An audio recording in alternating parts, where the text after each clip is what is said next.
Multiply 82.3 by 10 using long multiplication. Start with the ones digit, 0. Multiplying by 0 makes this whole row 0. The first partial product is 0. Now use the tens digit, 1. Start one place to the left. 1 times 3 is 3. 1 times 2 is 2.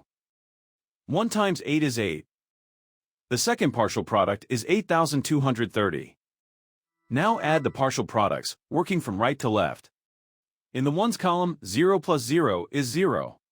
In the tens column, 0 plus 3 is 3.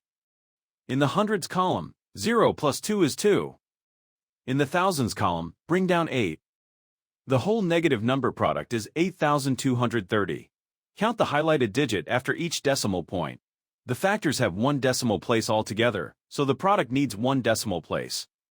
Place the decimal point one place from the right.